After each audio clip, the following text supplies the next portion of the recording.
Muchas gracias por acompañarnos nuevamente en Visión de Vida. Este programa que pretende hacer un homenaje, rendir un tributo al seguir la trayectoria de algunas de las mujeres, algunos de los hombres que han dado lo mejor de sí para la construcción del Querétaro contemporáneo y por ende de México. Hoy me encuentro con un hombre, un empresario, a quien yo admiro profundamente, al que conozco ya hace muchos años, y lo he visto en distintas facetas, como un pensador, como un empresario que ha generado una noción, un esquema de pensamiento para la integración de equipos de trabajo. También es escritor, es pintor, es miembro de Amigos del Museo de Arte de Querétaro, asociación civil que auspicia y apoya las actividades de nuestro hermosísimo museo, el más importante del estado. Estoy con el ingeniero civil Edgar Sánchez. Muchísimas gracias. Hola, Araceli, es un placer tenerte aquí en mi casa. Muchas gracias a ti. Desde hace mucho tiempo tenía yo ganas de una charla a mayor profundidad contigo, porque cada vez que hablo contigo me dejas pensando como 3 semanas. ¡Qué padre, maestra! Yo aprendo mucho de ti. Gracias. Yo quisiera empezar por el principio, por tus raíces más hondas en esta tierra mexicana. Y aquí están tus bisabuelos. Sí, Araceli, es...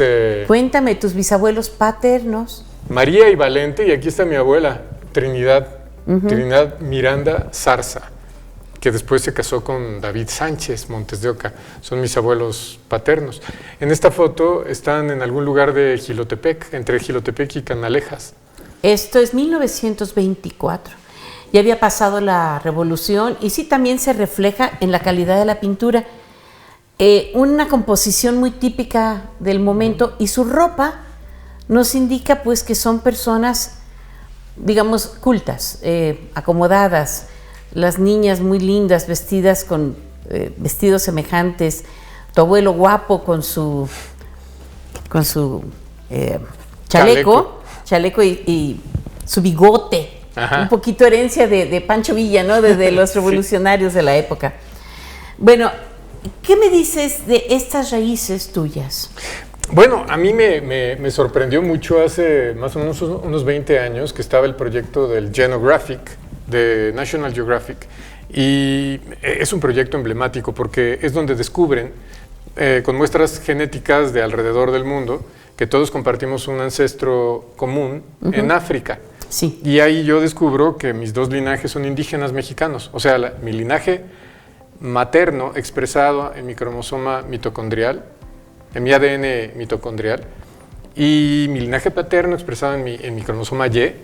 Ambos son nativos de América desde hace 10,000 o 15,000 años.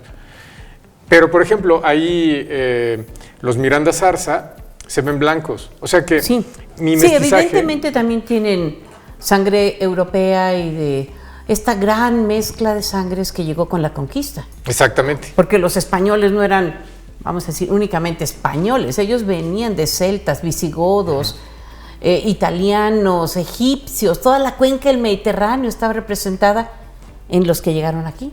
Y es muy bello ese mestizaje que en realidad es la esencia del corazón de los mexicanos.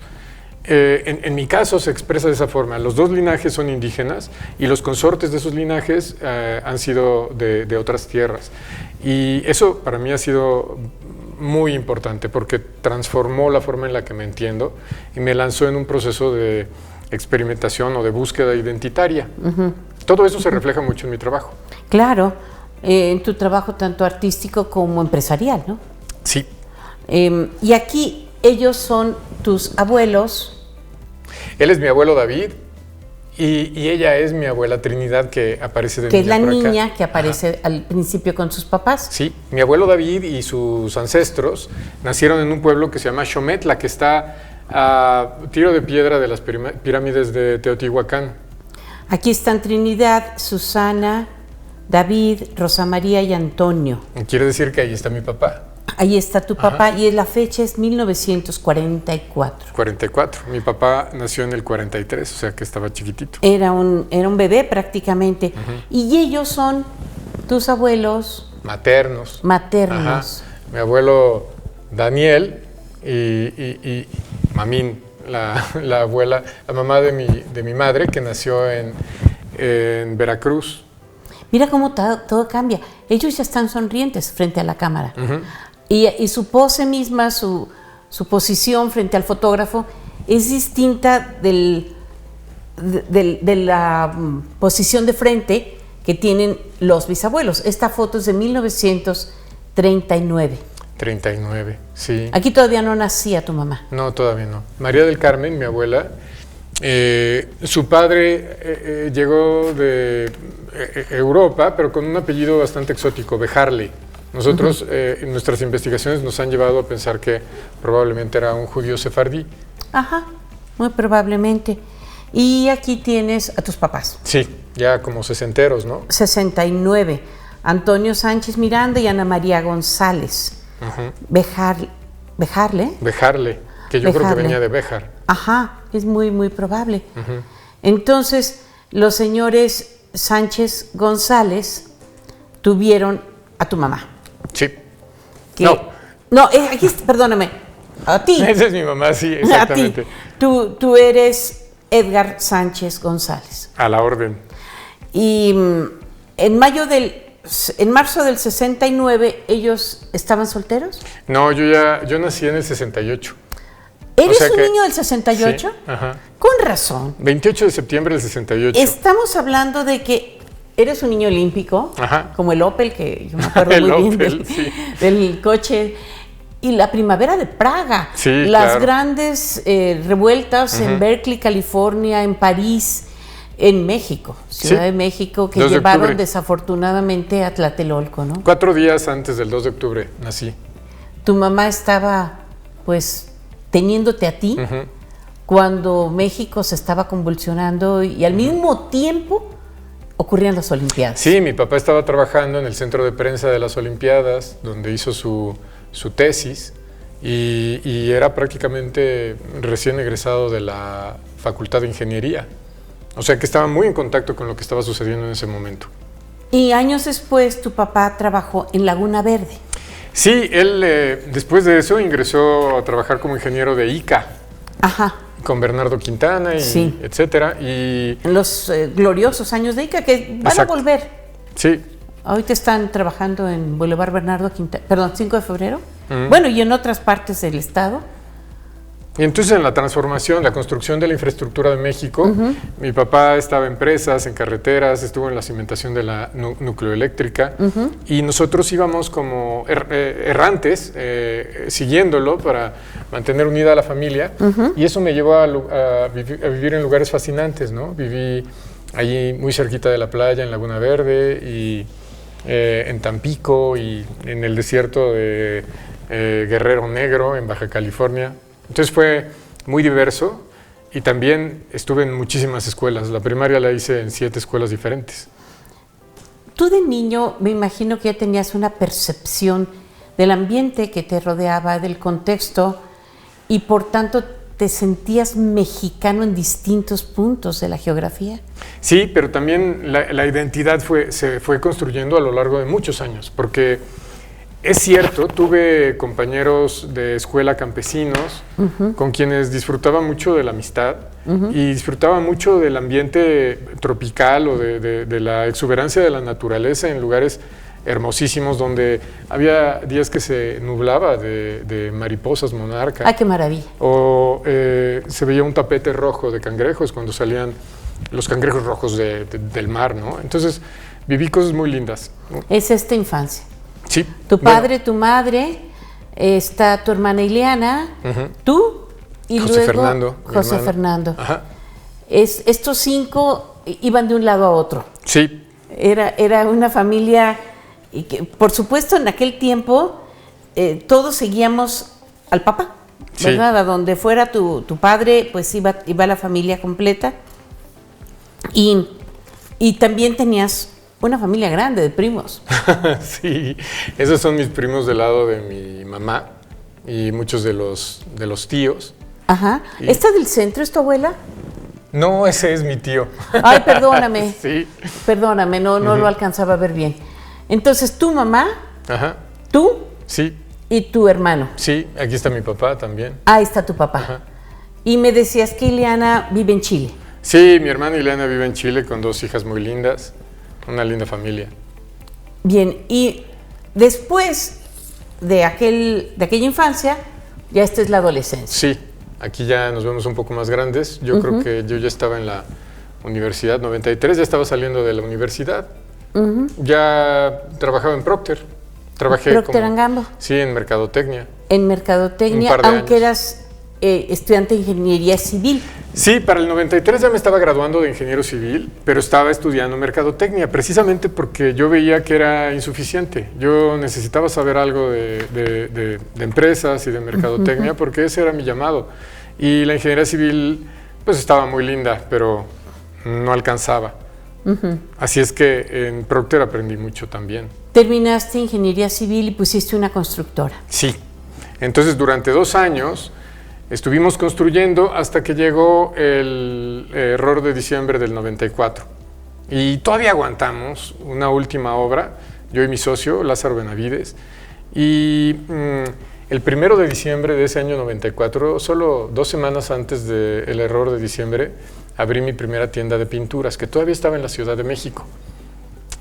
Para marzo me casé con Heidi Becerra, una gran mujer y gran madre, que todavía vive por aquí cerca y seguimos siendo socios, pero nos queríamos venir a Querétaro. Okay. Nos encantaba Querétaro. Y a pesar de que no conocíamos amigos en Querétaro, nos fascinó hicimos nuestro estudio y decidimos que este era el lugar donde queríamos tener a nuestro hijo. Que aquí está. Así es. Aquí aparece tu hijo con tu padre, las 3 generaciones.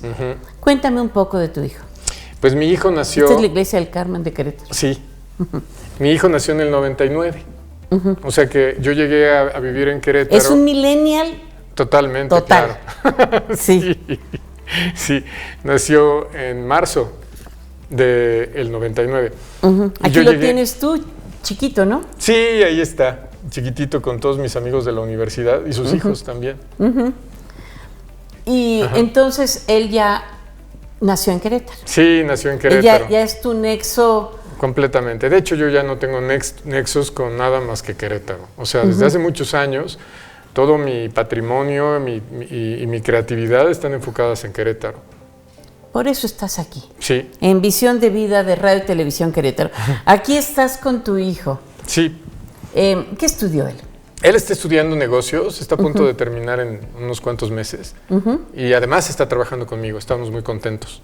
Sí. Vive aquí, al rato a lo mejor lo vemos. Él está pues aprendiendo del mejor maestro que puede haber, ¿no? Porque yo creo que cuando los padres son, como tú, personas inteligentes, sensatas, cultas, tratan a su hijo, a sus hijos, a partir de esas premisas, considerándolos individuos independientes, pero volcando en ellos pues lo que has aprendido de la vida.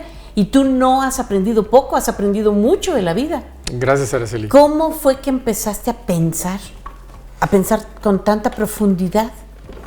Bueno, yo creo que es todo resultado de una crisis constante en la que podríamos a lo mejor hablar de una búsqueda identitaria, ¿no? Pero en realidad también eres tú, ¿verdad? Sí, ese soy Entonces, yo. desde esta edad estás pensando en quién soy yo. Exacto. ¿Para qué estoy aquí? ¿Hacia dónde voy? ¿De dónde vengo? Exactamente, Araceli. De hecho, ahí tengo una especie de caña de pescar que yo hice con mis propias manos y un pedazo de alambre que me encontré tirado en la basura. Claro que nunca pesqué nada con eso, pero pues yo tenía esta necesidad de conectarme con la naturaleza y de crear y de sostenerme a mí mismo. En realidad todo comienza como en el libro. Un día salgo de la escuela, ahí en primaria, tal vez con unos 7, 8 años, y me siento en el redondel de un árbol y vi la luna. Era mediodía y era uno de estos días cercanos a la luna nueva, donde la luna se ve como una raja de luna por ahí, ¿no? Sí. Y el sol está por... Entonces, yo supongo que era como la primera vez que yo veía ese espectáculo de que están la luna y el sol juntos. Y en ese hueco yo sabía que allí estaba la luna, aunque no se veía, ¿no? O sea, se veía solo una raja. Entonces sentí como si estuviera del otro lado de la luna. ¡Ah, qué bien! Y sentí que no había contenedor. Sentí que yo no estaba contenido por nada. Entonces tuve una sensación de contacto con el infinito. Sí, de libertad total. De libertad y también de una especie como de angustia existencial. Sí, claro, porque toda libertad entraña un compromiso. Sí, y más en contacto con algo que es inefable, que es infinito. O sea, esta sensación de wow, ¿no? Entonces eso me ha impulsado desde entonces a tratar de explorar, de entender qué hay más allá y al mismo tiempo de entenderme a mí. Tú, este es tu hijo. Ese soy yo, todavía más chiquito. Fíjate que tú y tu hijo se parecen mucho. Sí. Sí. Entonces, este niño sonriente ha mantenido esta alegría de vivir. Sí.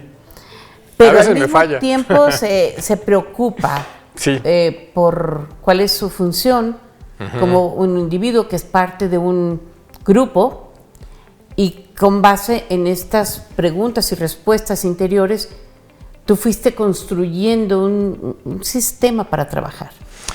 Sí, Araceli, fíjate que fue muy poderoso también descubrir, bueno, ya una vez que me separé de mi ex esposa. De la mamá de Eduardo. Sí, ajá. Y bueno, ante ese cambio profundo que hemos experimentado muchos en mi generación, también empecé a buscar sentido a la vida, un nuevo sentido a la vida. Y según como la logoterapia. Sí. Eras tú un hombre en busca de sentido a la vida. Sí, ¿cuál es el propósito? ¿Cuál es el propósito de la existencia? ¿Por qué estoy aquí? O sea, ¿en qué momento me manifesté como esta conciencia que se da cuenta de que existe? Y con qué propósito. Y entonces hubo otro momento de inflexión cuando me hice un análisis de ADN para el Genographic Project de National Geographic. Sí, del que hablabas. Sí. Y entonces ahí se evalúa el ADN mitocondrial, que es línea materna. Y el del Y. Y el del Y, que es línea paterna. Sí. Y los dos me salieron nativos de América. Sí, de eso nos comentaste hace unos minutos. Y eso impactó en tu concepto de ti mismo. Sí, porque me di cuenta de que no sabía nada de mí mismo. O sea, yo había crecido... La parte ontológica. Sí, yo había crecido con esta apuesta del gobierno mexicano de que aquí todos somos mexicanos, muy siglo XX. Sí. Muy, de Lázaro Cárdenas a los años 90, todos éramos hijos de española indígena y todos éramos iguales. Que sí es cierto, pero no. ¿Dónde está la cultura de mis ancestros indígenas? ¿Y cómo es que la perdí? ¿Cómo es que le pregunto a mis abuelos y no se acuerdan? Y la sabiduría y la medicina y la construcción. Y el lenguaje. Y el lenguaje, ¿no? Y los criptogramas. Y entonces eso, a veces la medicina que nos damos a nosotros mismos es decir, bueno, es que eran salvajes, pero no, eran pueblos cultivados que venían caminando desde África a lo largo de 60,000 años, y son grandes héroes que atravesaron la glaciación en Beringia y llegaron caminando a estas tierras. Es una historia fantástica. Y llegaron a construir ciudades. Y a desarrollar culturas sofisticadas, con tecnologías también sofisticadas. Sí, y no se diga ya más abajo donde nos encontramos, porque ahorita estamos como en la frontera de Mesoamérica, ¿no? Sí. Pero ya la parte maya, por ejemplo, las culturas mayas de la península de Yucatán hasta Nicaragua hicieron verdaderas proezas. Sí, los teotihuacanos. Aunque mucho se lo comió la selva, pero... Cierto. Pero los teotihuacanos, que de hecho mis bisabuelos nacieron allá al lado, y los tolteca, que tenemos aquí una magnífica pirámide tolteca, ¿no? En Querétaro, que de hecho tiene 1000 años. Por eso podríamos decir, bueno, ¿cuándo fue que se fundó Querétaro? ¿No? ¿Y quién la fundó? Y eso es un amplio tema de discusión. Pero volviendo a mi identidad, yo salí muy resuelto a tratar de rescatar lo que fuera posible de mis ancestros indígenas, que es un poco también lo que hacen los concheros, Araceli, porque ellos recuerdan a sus ancestros indígenas y recuerdan que estuvieron de acuerdo con la colonización y que colaboraron, pero continúan danzando la guerra, convirtiendo la guerra en arte para honrar a aquellos ancestros que no eran católicos. Y curiosamente todo esto ocurre de manera ritual, de manera calendárica, cuando las festividades de Santiago, que es el símbolo de la colonización, de la conquista, tú y yo estamos enamorados de un patio que es el centro de un edificio que alberga un museo, pero sabemos tú y yo que la iconografía de este patio nos habla justo de esto que estás hablando. Sí. Esa obra escultórica exquisita, inigualable en todo el mundo, en Latinoamérica, en México, hecha por manos seguramente indígenas. Seguramente sí. Dirigidos por frailes europeos. Y es una pieza de arte mestiza hermosísima, como lo es también la arquitectura de todo nuestro centro histórico patrimonio de la humanidad. Entonces, por todas estas razones, me imagino, decidiste quedarte en Querétaro.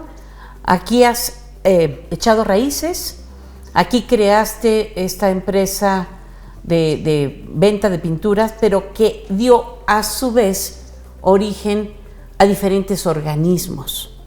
Sí, fíjate que cuando tenía 16 años salí a grafitear en la pared trasera del reformatorio para jóvenes de Tlalpan. En realidad yo no sabía nada de graffiti. Ni estabas interno en el reformatorio.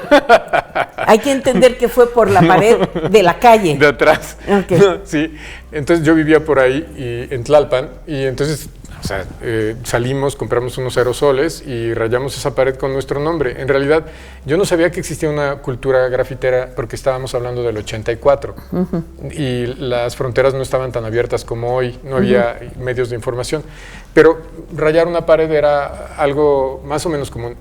Muchos años después estoy ya aquí en Querétaro, feliz, porque me vine aquí a Querétaro sabiendo que era el mejor lugar donde yo podía crecer y desarrollar una familia. Y ahora mis tiendas me las grafiteaban. Y entonces yo tenía un conflicto interno. O sea, yo sabía que algún día había grafiteado y ahora me grafiteaban. Y entonces eso me llevó a integrarlo en mi método de calidad total. Porque siempre mi carrera estuvo enfocada en la calidad. De hecho, soy Premio Nacional de Calidad 2016. Pero para llegar a eso, yo todavía tenía mucho trabajo por delante. Así es que, como había pintura, en una tienda de pintura, decidí que podíamos hacer algo creativo con pintura y con artistas y con escritores de graffiti. Y así fue como empezó 9 Arte Urbano. 9 Arte Urbano. El 9. Dime en un minuto lo que significa y nos vamos a ir a una pausa. Piensa en 4 orbes que se van acercando hasta que se intersectan. Y se generan 9 intersecciones. La 9ª está en el centro. La intersección 9 es ese punto donde los 4 orbes se intersectan. Y esos 4 orbes son cultura, sociedad, medio ambiente y economía. Y todo eso tiene que ver con una de las piezas de arte creada por ti que se encuentra a nuestras espaldas. Eso es lo que refleja esa pieza que está aquí atrás. Y mi libro Intersección 9. Y también esa es la labor de 9 Arte Urbano, es crear obras en la calle que cumplan con 4 aspiraciones simultáneamente. Pues mira, con estas ideas formidables nos vamos a ir por seguir con nosotros en Visión de Vida. Estamos en una muy interesante conversación con Edgar Sánchez, quien es un empresario que a la vez tiene una vena artística, creativa, una conciencia humana de compromiso con la comunidad y la transformación de la economía. Él es miembro de la Asociación de Amigos del Museo de Arte de Querétaro, fundador del Museo de Arte Urbano de México, Museo Marum, Museo de Arte Urbano de la República Mexicana. Sí, que está en Querétaro. Es el primer museo. Está en Querétaro. Y bueno, director general de Incusa. A la orden, maestra. Que hizo posible o que financió, que subsidió a 9 Arte Urbano. Sí, un organismo de artistas y de urbanistas, ¿no? Sí, lo que nos gusta es definirnos como una organización productora de arte urbano, en la que hemos tenido compañeros que son urbanistas, antropólogas, sociólogos, artistas, gestores de la cultura. Gestores culturales. Ajá. Has trabajado estrechamente con diferentes organismos gubernamentales. Sí, y seguimos dándole en México, en Querétaro y a veces en algunos otros países. Sí. Para allá vamos a llegar a Mextonia y sí. tu digamos, incursión a nivel internacional. Entonces, Incusa, la empresa comercial, la empresa mercantil, da origen a 9 Arte Urbano. Me decías, un conjunto de... Sí, en realidad yo siempre he buscado vivir mi vida a través de mi trabajo. Y desde un enfoque integral, ¿sabes? Y con todo este asunto de, no sé, tratar de entender cómo me siento frente al infinito o quién soy yo, también trataba de buscar un mapa y no lo encontraba, así es que decidí construirlo. Un mapa conceptual. Un mapa conceptual de lo que es la vida integral. Y plasmarlo al mismo tiempo en la estructura organizacional de mi empresa. ¿Me puedes explicar, con lo que acabas de decir, esta obra de arte? Sí, con mucho gusto. Bueno, primero podemos pensar en algo más sencillo. Tenemos los ojos hacia adelante y luego tenemos una nuca y un brazo derecho y un brazo izquierdo. Muy bien. Si nos vemos desde arriba, hay una cruz. De la misma forma, el sol siempre sale por el este y siempre se pone por el oeste, y hay un lado frío y hay un lado caliente. Y si lo vemos eso desde arriba, también es una cruz. Si tú quieres, estamos hablando de la rosa de los vientos. Pero también de ahí viene el concepto de los 4 elementos. Desde luego que no hablamos de la tabla periódica, sino hablamos del símbolo mínimo de lo que es el todo. Sí. Agua, aire, tierra y viento. Y tierra. Y entonces eso es lo que vemos aquí. Hay un elemento central que es la quinta esencia, el quinto elemento. Y hacia el norte vemos rojo, fuego, y abajo tenemos agua, tierra y viento. Pero al mismo tiempo, ese símbolo simple, que le podríamos llamar una cruz, se expande. Y aquí lo vemos como en una especie de explosión. Entonces al centro está la intención creativa y esa se va multiplicando hasta que vemos que hay un ser que está emergiendo de todo ese sistema y está siendo parido, por eso es que está de cabeza. Pero se está pariendo a sí mismo porque tiene las manos sobre unas montañas. Y vemos que hay montañas a todo alrededor, por lo que podemos interpretar que es la Tierra, es el planeta. Y ese ser es el ser colectivo de todos los que vivimos en este planeta, pero también puede ser el ser colectivo de un equipo, por ejemplo, de mi propio equipo. De un equipo de trabajo, de un equipo deportivo, de un equipo de estudiantes, de investigadores, de científicos. Sí, cualquier grupo humano que tenga un propósito común, lo podemos, va a ser caótico, pero ese caos lo podemos más o menos administrar considerando esta cruz, norte, sur, este, oeste y centro. Y por eso es fascinante cuando yo veo a los concheros, que antes de hacer cualquiera de sus rituales, saludan a las 4 direcciones. Sí. Y además dicen, Él es Dios. Él es Dios. Que habla también de la naturaleza. Sí. Y entonces están saludando a las 4 direcciones y recordándose que hay que pensar de manera integral. O sea, mientras danzan, están con la conciencia puesta en las 4 direcciones. Y entonces la danza, que es un acto creativo, es similar a la empresa, que también es un acto creativo en el que al actuar debemos, o bueno, yo recomiendo mantener la atención en esas mismas 4 direcciones, que en el caso de la empresa serían la sociedad, el medio ambiente, la cultura y la economía. Y al centro, pues está la capacidad creativa del emprendedor, que el emprendedor no es solamente el fundador, el emprendedor es cada uno de los gerentes, cada uno de los subgerentes, cada uno de los directores de toda una organización.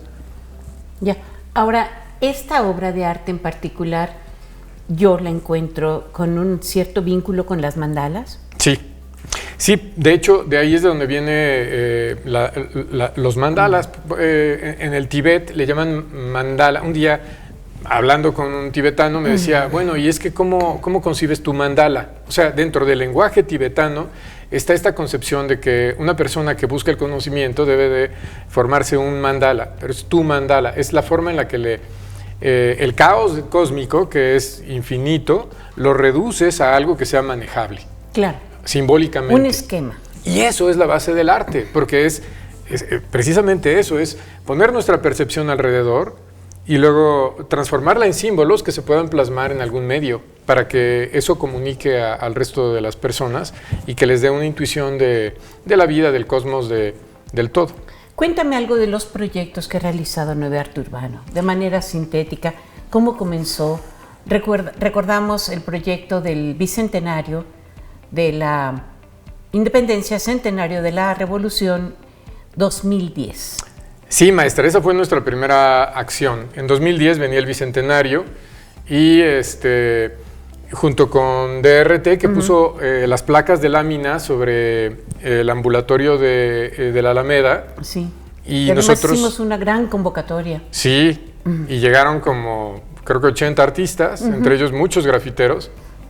Nosotros copatrocinamos esa producción y de ahí yo ya traía ese impulso desde mis antecedentes, habiendo rayado una pared y desde mi búsqueda y poco a poco fuimos encontrando con artistas y escritores de graffiti que fuimos conociendo sobre el camino y que nos fueron enseñando lo que es verdaderamente el graffiti. ¿Qué es verdaderamente el graffiti? Bueno, eso es muy polémico porque tendría que ser un grafitero el que lo diga, pero mi interpretación es que es un acto de expresión en la que un individuo quiere plasmar su nombre en una pared y al mismo tiempo transgredir a la sociedad porque no está de acuerdo con la forma en la que es tratado por la sociedad.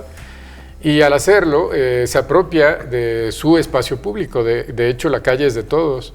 Y entonces ellos dicen, bueno, si hay gente que se expresa en la calle porque tienen recursos, pues yo que no tengo recursos también me puedo expresar en la calle. Entonces, a partir de aquella primera incursión en el arte urbano alrededor de la Alameda Hidalgo, que fueron 2 concursos, comenzaron tus artistas a crear murales gigantescos.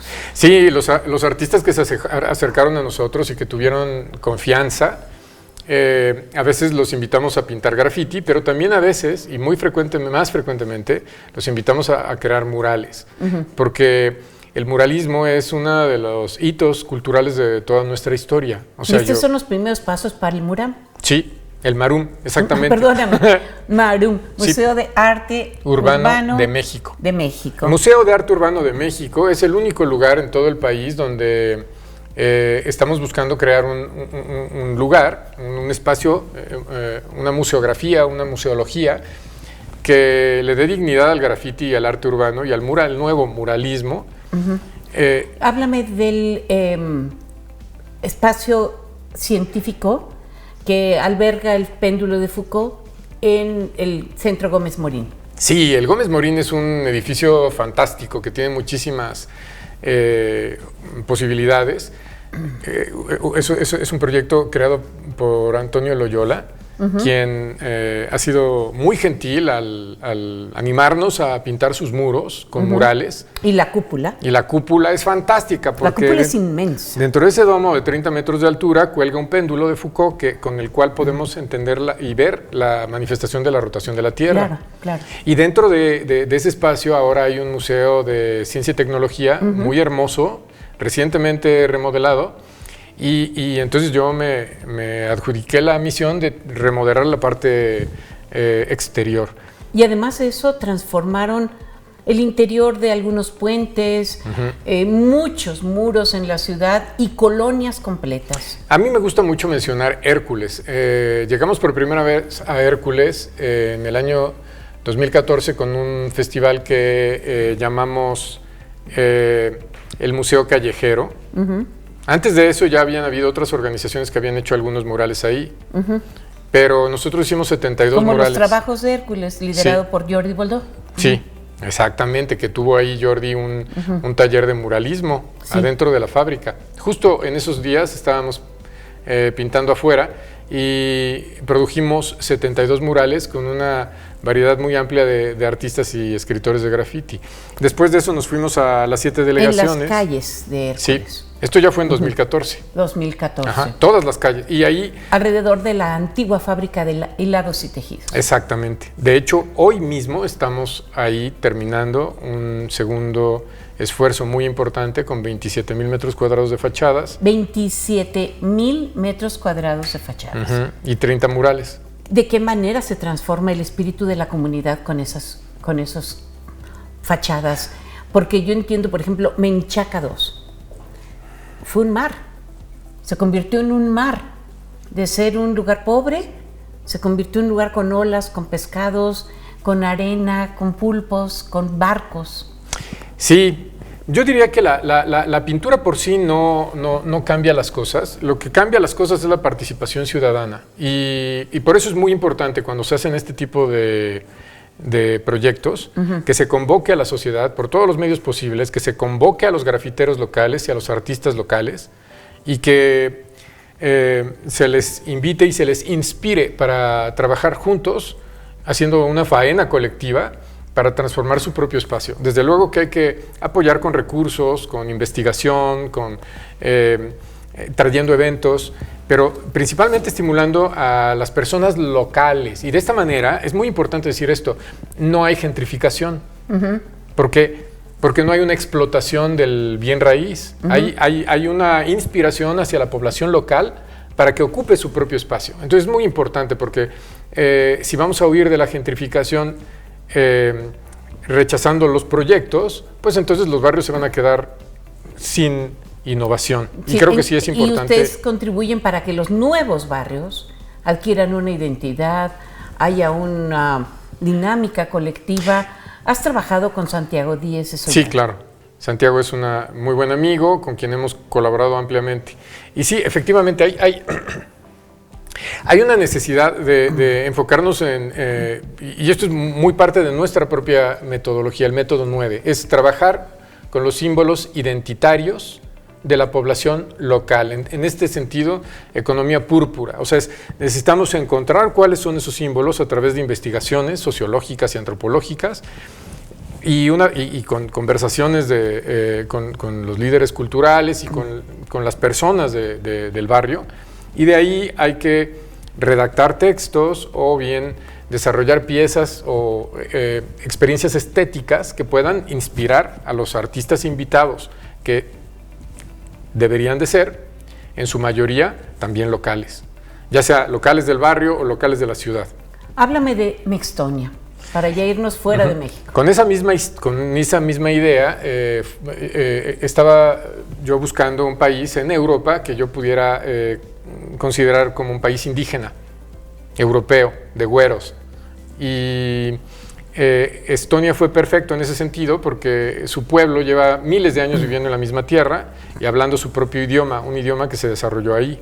Es un lenguaje fino-úgrico, más parecido al finlandés que a cualquier otra cosa eslava que les rodee. Entonces, conseguimos ahí una coproductora que fue mi pareja, Sigrid Tompel, y juntos hicimos un esfuerzo brutal con nuestro equipo de 9 Arte Urbano, que en esos tiempos tenía muchísima vitalidad, como lo tiene también ahora. Y nos lanzamos para allá con 23 mexicanos y allá nos esperaron 39 estonios, ya no me acuerdo exactamente de los números, éramos en total también 72 personas. Y durante 10 días produjimos 52 murales que nos recibió el primer ministro como el regalo oficial de México en el centenario de la independencia de la República de Estonia. Esto lo hicimos con recursos propios de Incusa y de nuestros proveedores, Pintura Social principalmente. Y hasta el Burning Man, cuéntame cómo fue que llegaron ustedes a una de las actividades artísticas más trascendentes del mundo en el arte contemporáneo.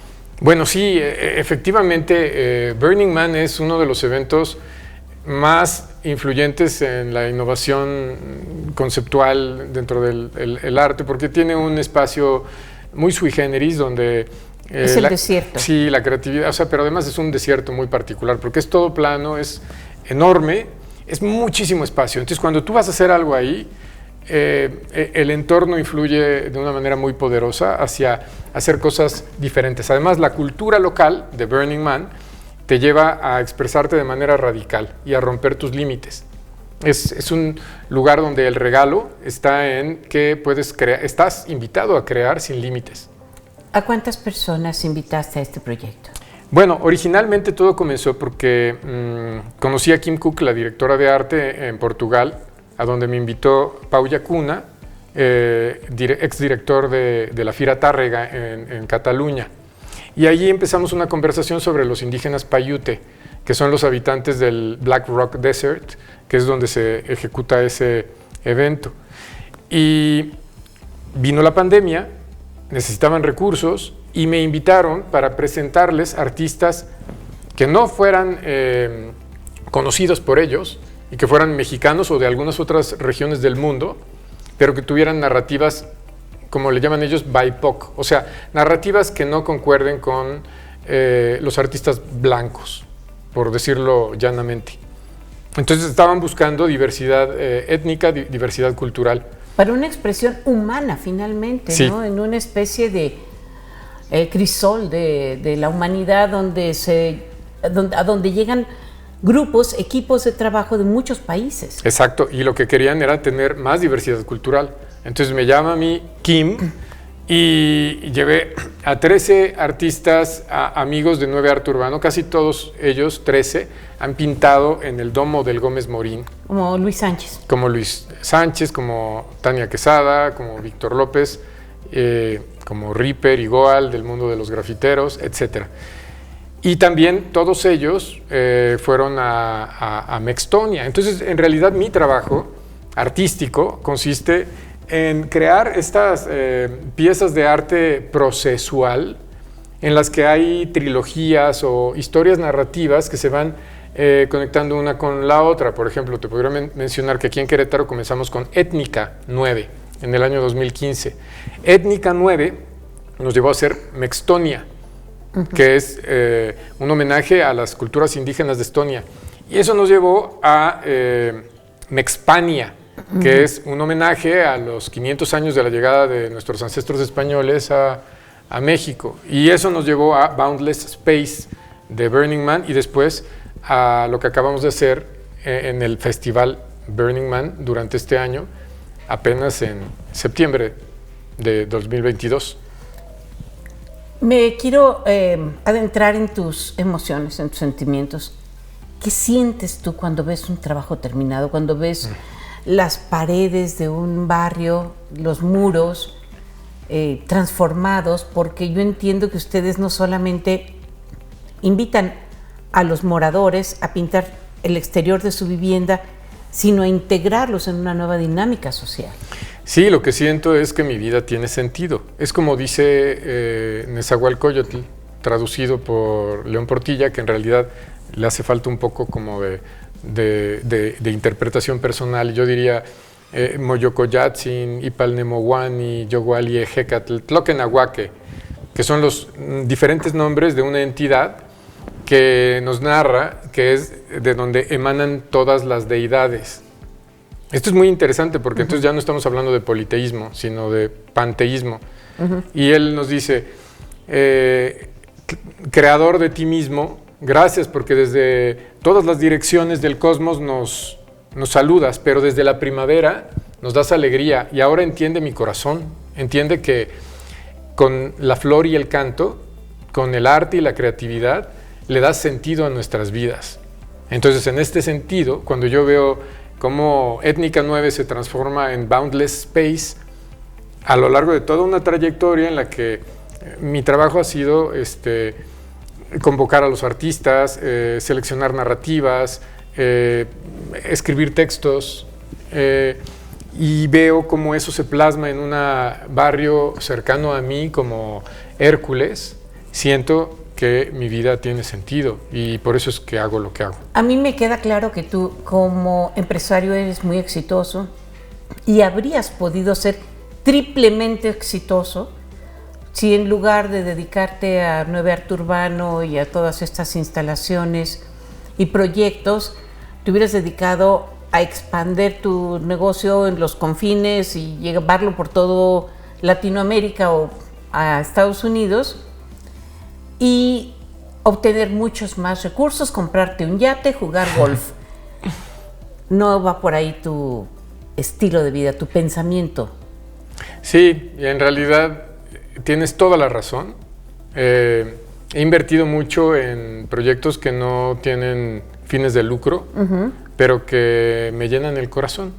Y de esa manera, como el Museo de Arte de Querétaro. Por supuesto, eso es una donación en la que los artistas regalaron su trabajo. Mi empresa regaló los recursos y la producción. Nuestros proveedores nos apoyaron con materiales y construimos un museo que es hermoso, es poderoso, que es un códice urbano que nos narra la neomitología mesoamericana. Tú estás hablando del Museo de Arte Urbano. Ajá. Ok, esa es tu colaboración con el Museo de Arte Urbano. Sí. Ahora, con el Museo de Arte de Querétaro, San Agustín. No, claro. Ahí es fantástico también lo que estamos haciendo cada año, creando piezas de arte con artistas emergentes y artistas consolidados, con un grupo de personas fantástica también que llevan 33 años colaborando con el museo para atraer recursos y darle vida al museo, pero también para impulsar las carreras de los artistas queretanos. Sí, hemos estado ahí presentes. Yo formo parte del grupo fundador y fui vicepresidenta, luego presidenta de Amigos del Museo de Arte de Querétaro, en épocas muy distintas, otro día lo platicamos, pero el museo ha tenido la fuerza, el apoyo, los recursos, la difusión de la comunidad.